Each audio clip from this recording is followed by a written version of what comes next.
Hey folks, it's Frithgar here, how you doing?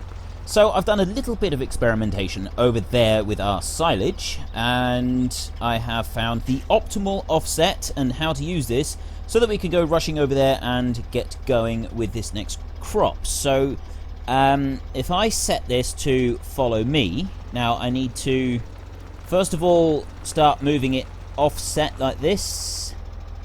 And it was 7 was the optimal offset, and I'm just moving it back because I actually want to move it forward, but if I do, he's going to drive right into it.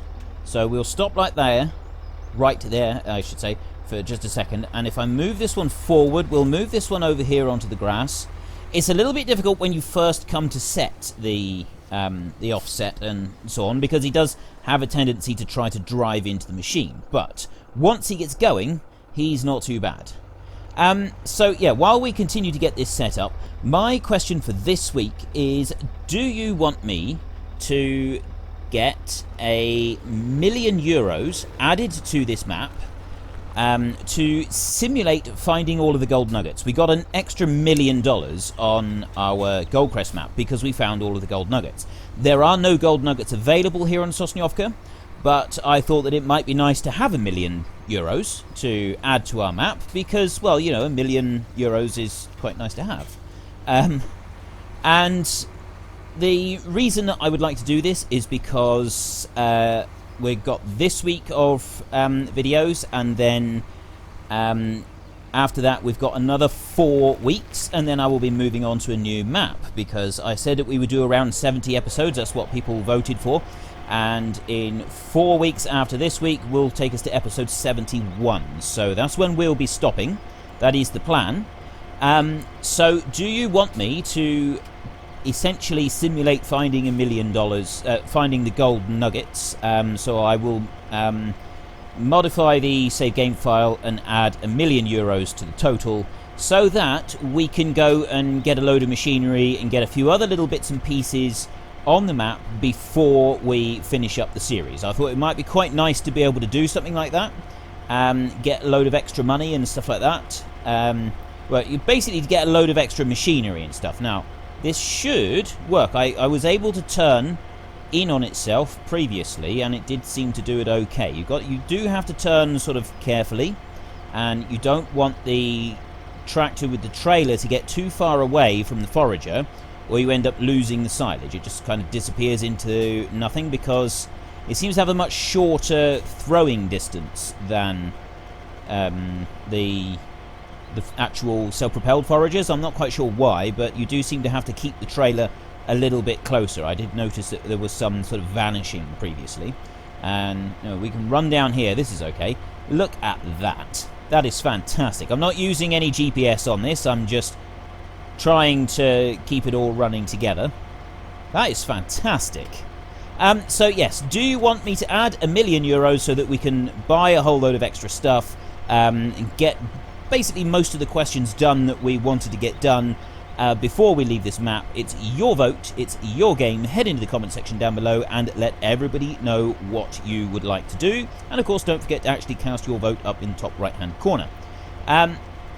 Right, we come up to here, and that is that last little bit there. I do have to keep a close eye on...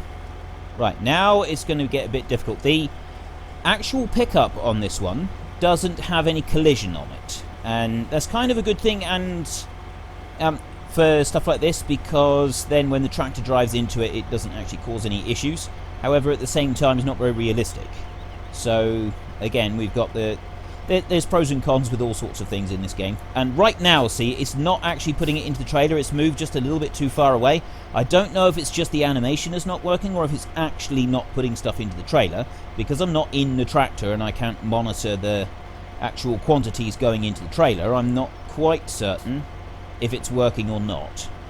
Now, see, here I'm not going to be able to turn properly. So what I think I'll do is if I spin round like this, that Massey will then sort of go round us in a great big circle. At least I hope he will.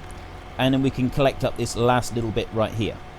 So if I come to here and stop right there we go. That one will spin round. He's having a little bit of trouble turning tight, but he does seem to be okay. And then if I come up here... Now, the next problem is doing this next row. I think we need to turn it round. I think the tractor needs to be on the outside now, because I think otherwise he's going to run into that tree. So if I'll lift the pickup, and I'll come running down here, and then I'll spin round, and we'll go into it at the top end here. I might actually have to... I think I'm going to have to persuade him to sort of go round it in a big circle. So come here like this, and then turn right round like that. Come up to this point here, and I'll stop here. I can lower it down, and hopefully that tractor will then come up alongside us.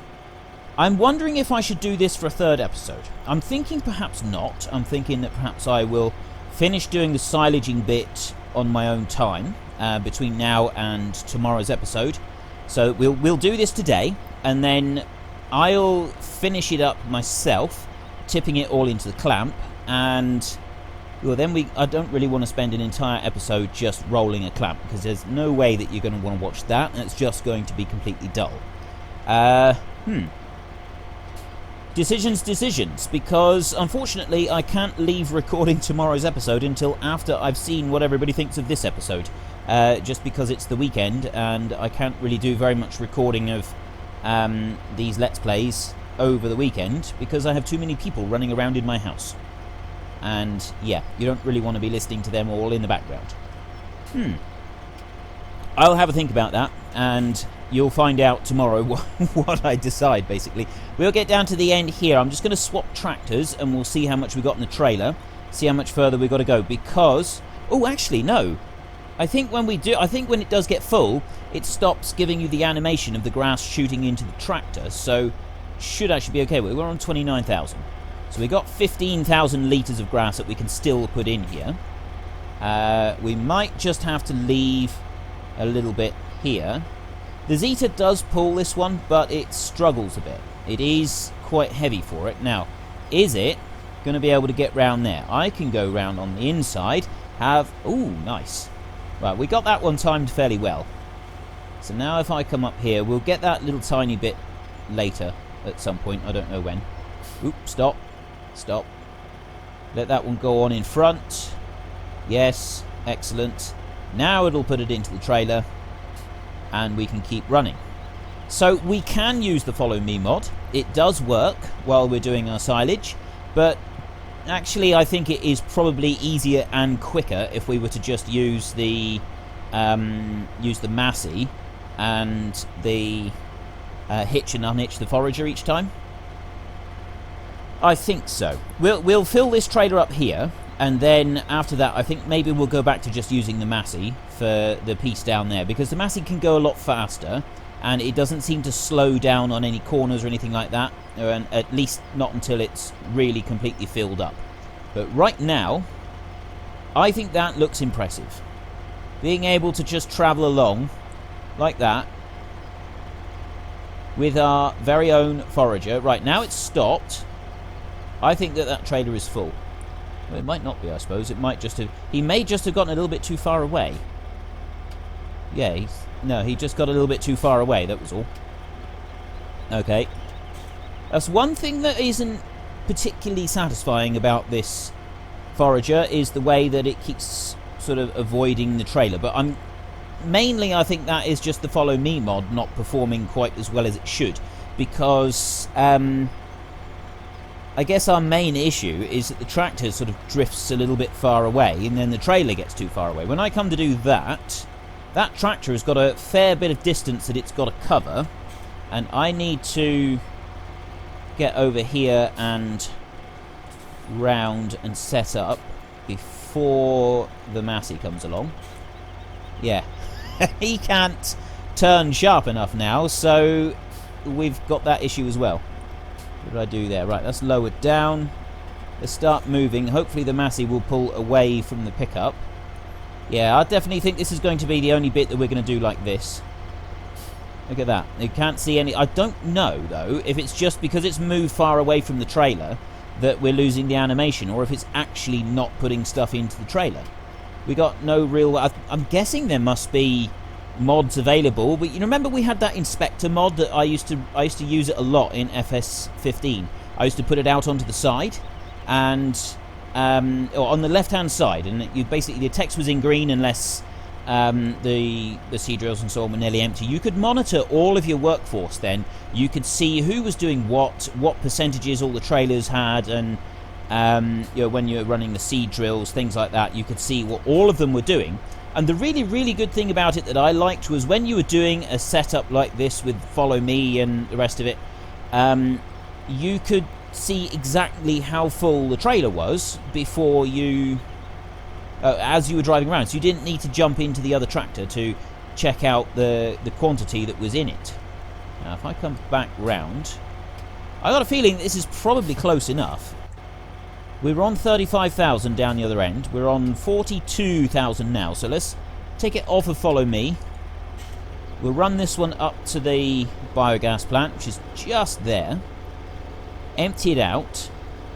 And do we start doing a bit of rolling today? We've only got 2 trailer loads in there at the moment. I didn't put any further silage in there yesterday because I just sort of finished up that little field that we had.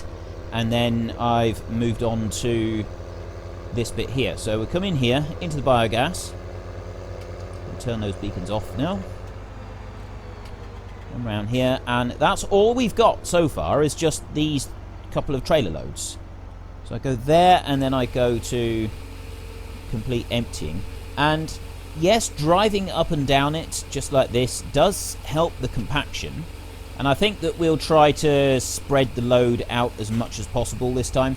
When we did this in Goldcrest Valley, we didn't do that. We tried to sort of squeeze it all up at one end, and I think that made it more difficult to compact it in the end.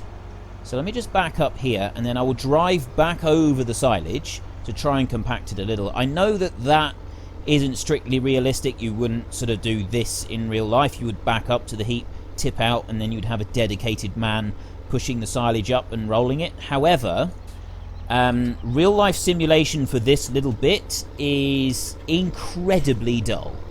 Incredibly dull. And I don't really want to subject you to that, so we'll try to pass over it twice each time, just to speed things up just a tiny little bit. Might just help keep the silage moving. We come over here, and now I'm going to unhitch that Forager off of the Zetor. Ideally, what you would do is you would have 2 tractors. You would have one that is moving, one running up and down on the road, and you'd have another one that would do the hitching in the field. But the Zetor isn't powerful enough. Right, I have come bombing back up through the... Well, bombing's not really the word to use with this one. I have come steadily and sedately roaring up through the trees, because it certainly roars even if it doesn't move very quickly.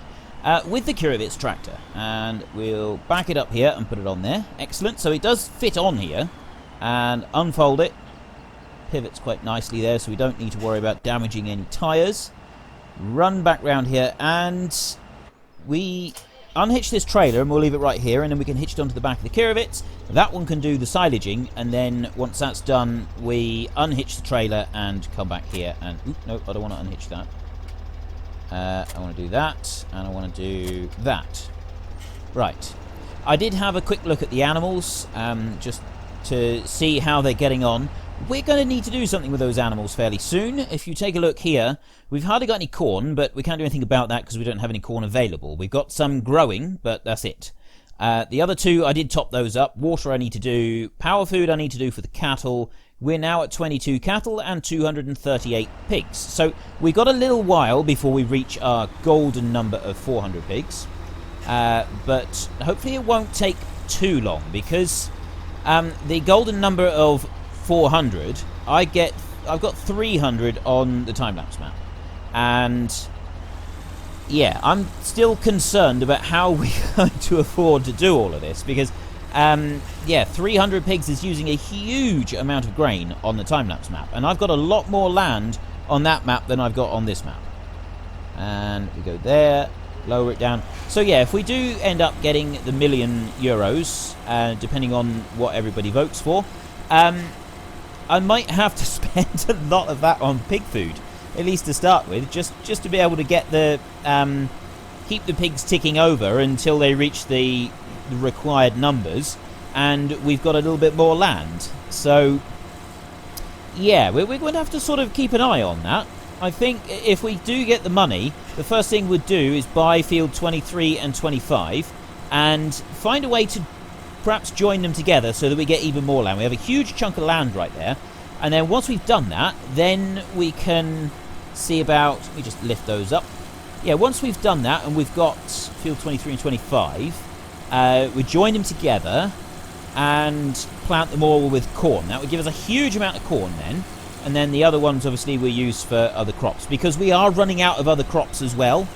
And at the moment, we've only got corn planted. So, like several people said in the comment section, why on earth are you voting for 400 pigs? He doesn't have enough land to keep 400 pigs going.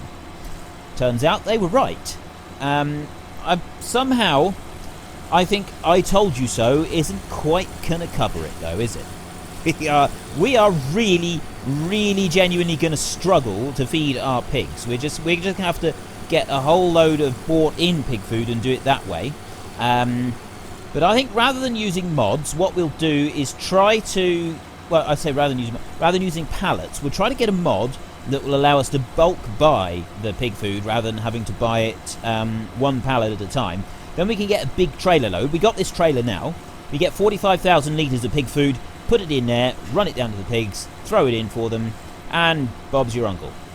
Yeah, it's more profitable if we could do it the other way and use our grains that we grow as opposed to food that we buy. I've been doing that a lot today. When I've been talking to Sen, my wife, I keep trying to combine two words together an awful lot. I'm not quite sure why. I'm just assuming that I'm excessively tired or something. That's the only possible explanation that I can come up with. Right, this one, it's the handling on it is obviously it's different because it's an articulated tractor, and I've never driven an articulated tractor in real life. I've driven dumper trucks, and those are articulated. So I do have some experience at driving articulated machines, but I don't have a huge amount of experience with it. And they handle very differently. I have never driven an articulated machine that has towed something else. So this is not something that I can compare to real life. However, I know that in-game, I find it considerably more difficult than a rigid axle machine. Because the slightest movement it has a knock-on effect down the train. So if I turn a little bit, it immediately moves the position of the pickup on the front of the Forager, which does make things a little bit more difficult. However, we will try to get some side-on view for you here. That is brilliant. I like that. Across the hill and everything. That's an awesome view, that is. And we've got our purple. We've got our nice purple trailer. Absolutely fantastic. Yeah, so I was thinking with the new map, what questions should I ask you? There's one week I am going to ask you the maximum number of questions that I'm allowed to ask you. I think it's 5 questions. So there's going to be a lot of things for you to sort of pick and choose. Some of them can have... Yeah, a question can have up to 5 options to choose from, a poll. And I can have up to 5 polls in a video. So I will have 5 polls in a video and get you to tell me all the different sort of settings that we go and start the next map with. We'll decide our rules for leasing and buying machinery. I will ask you on a colour scheme for any machinery, and if we have an option to change the colour on a machine, no matter what it is, no matter what the intended livery colour, if it gives us an option to change it, then we will change it. So I suspect that purple is not going to feature very highly on most people's list of colours they want to see. However, it will be an option. It is definitely going to be an option. And now I'll probably give you 4 slightly more sensible colours so that you can to choose from. So probably that we'll go for John Deere green as one of our colours. I'm actually thinking New Holland blue, John Deere green, purple, because purple's just fabulous. Which yellow? So we got the yellow like the Kirovets here, but I mean JCB yellow is slightly different to this, I think.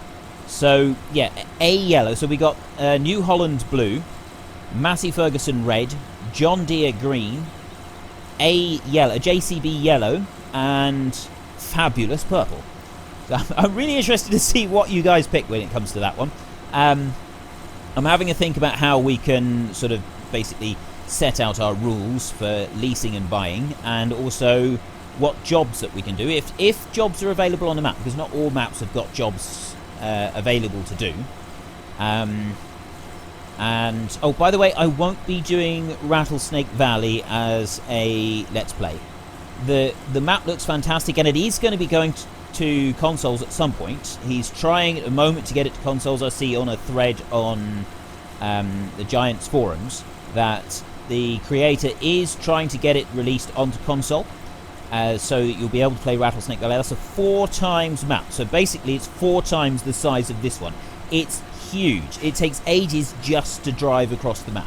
The reason that I will not be doing a Let's Play on that map is, 1, I think it's too big a map to do a Let's Play on, and 2, with the announcement of the DLC that is going to be coming out very shortly, it says in the spring, is the teaser trailer video that we've had. However, due to stuff being announced on other sites, I think it was basically leaked. I think that unfortunately someone leaked it sooner than Giants actually intended. We know that the DLC that's coming out is Big Bud, which is the largest commercially produced tractor in the world, and to go with it is 11 pieces of equipment, including Great Plains equipment, Bednar, seed something, I don't know. This is all equipment that I've never heard of, because it's American. I think it's mostly American-based equipment. Don't quote me on that, I could be wrong. People who do know more. I think Great Plains is an American one, but I think some of it might be Australian equipment rather than American equipment. Right, let's just back this one up. We'll leave this tractor right here. I'll go and get the Massey first. Oh, no, I don't want to unhitch that one. I want to change it and unhitch that one there. I'll go and get the Massey a minute and get this trailer hitched on. I'm quite deliberately running up the track here rather than using the main road. When I used to do silaging, this is what we used to do. We used to avoid using the actual public roads if at all possible, purely so that you know there's no chance of any accidents happening in traffic, anything like that, and it's generally just easier, and it keeps the local people happier with the farmer, because you're not blocking up the roads, you're not roaring up and down outside their houses. So we will avoid going up and down the road if we can help it. So yes, we got Great Plains. There's Bednar, I think it is one of them, which I've never heard of either. And what was the other one? Seed something, I think. I can't remember actually now. But anyway, we know that there are these 11 pieces of very large equipment coming to join 2 different sized Big Bud tractors.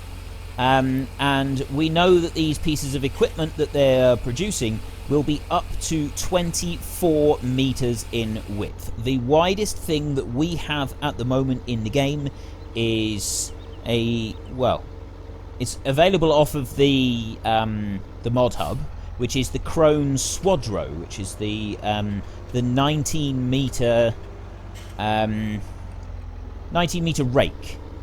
So yeah, it's bigger than that, up to 24 meters, which is actually really, really good. We got this massive, great big equipment that's coming along, which means that it will be a lot easier to do the really, really big fields and that you get in Rattlesnake Valley. So we've got that turning up for Rattlesnake. Basically, I think it's for Rattlesnake Valley. That's how I'm viewing the whole announcement and everything. We got stuff coming for Rattlesnake. That is, as far as I'm concerned, time-lapse territory. That is not a Let's Play kind of situation. That is definitely time-lapse territory. So I'm going to be doing a time-lapse at some point on Rattlesnake Valley.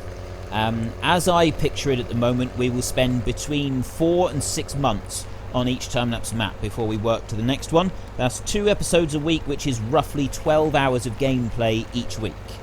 And then I move on to the next one. As we're going at the moment in Goldcrest, I picture another between 1 and 2 months before we change over to a new map. At the moment we are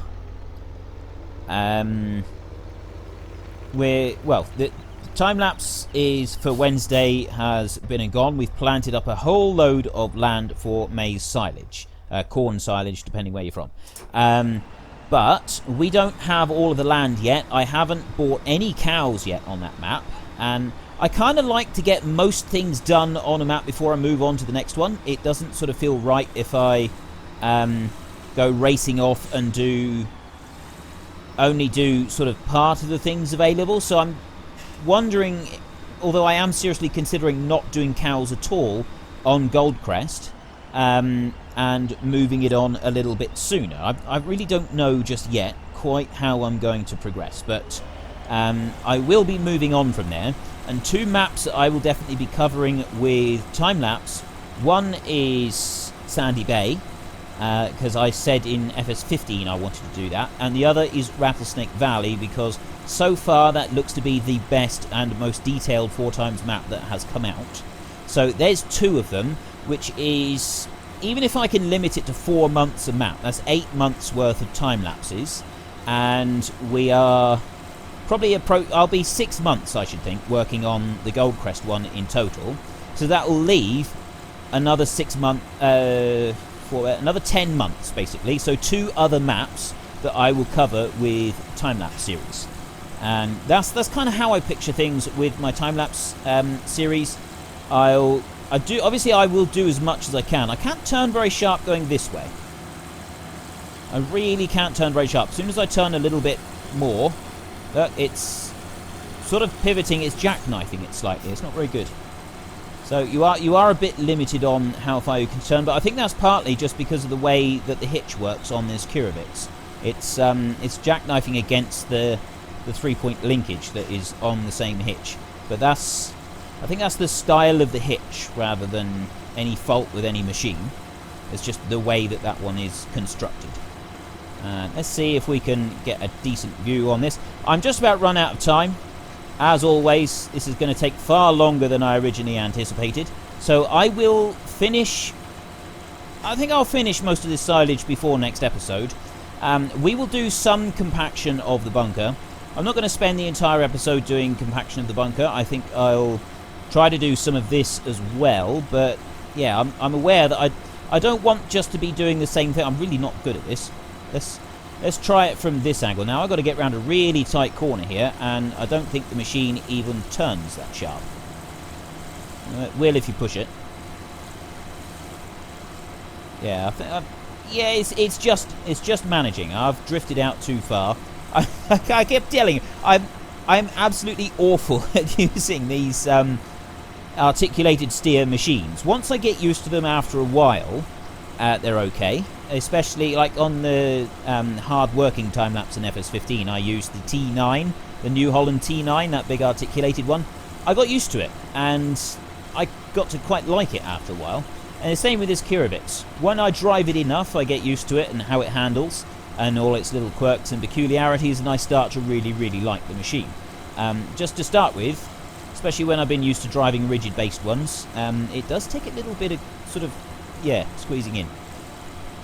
So, yeah, anyway, my time-lapse series. I know I've been spending most of this episode talking about time-lapse, and I haven't really talked to you very much about silage today. I can talk about silage tomorrow, if you like. I'm going to be doing Rattlesnake Valley, and I'm going to be doing Sandy Bay. Now, if I can do 4 months on Sandy Bay, I think that trying to squeeze Rattlesnake Valley into 4 months, which is 32 episodes. It's going to be roughly 32 episodes. I could probably get Sandy Bay in 32 episodes, end up buying all the fields on the map, and essentially do a root crop, do a decent bit of forestry, and cover a variety of different crops and stuff. So you generally see everything getting done on the map before I think that it's really time to move on. Rattlesnake Valley, because of the sheer volume of the map, I don't think 4 months is going to be long enough. I think that maybe we should be looking at 6 months on that.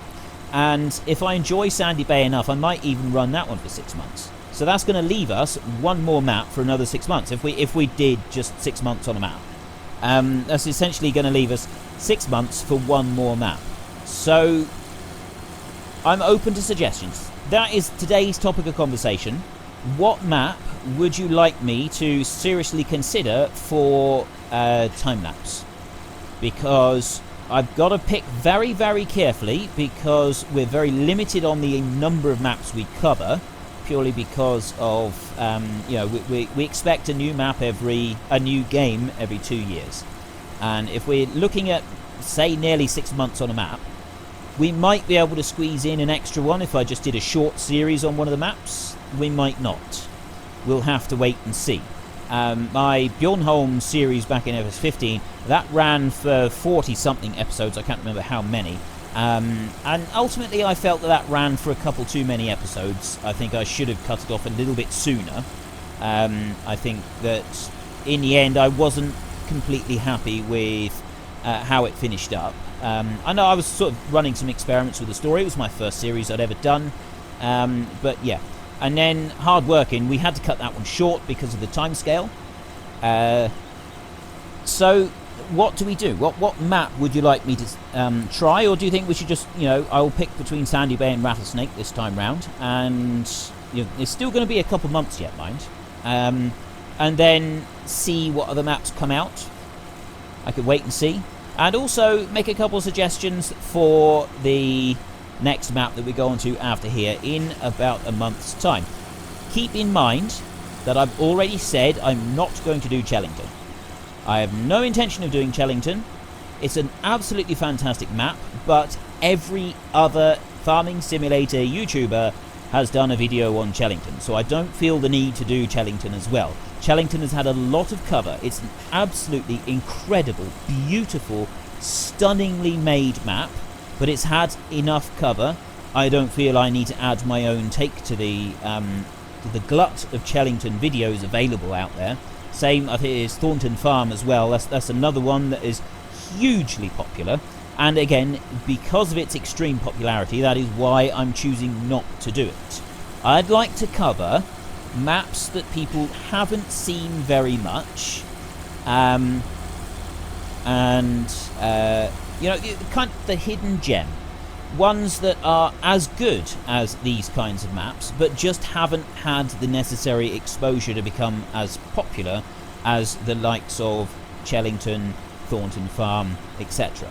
I'm doing Sandy Bay. That's another one that is hugely popular, but I'm doing that on the time lapse, and that's one that I promised myself that I would do. So that's why we're doing that massively popular one. But yeah, generally I'd like to look at maps that haven't seen the level of exposure that those well-known ones have.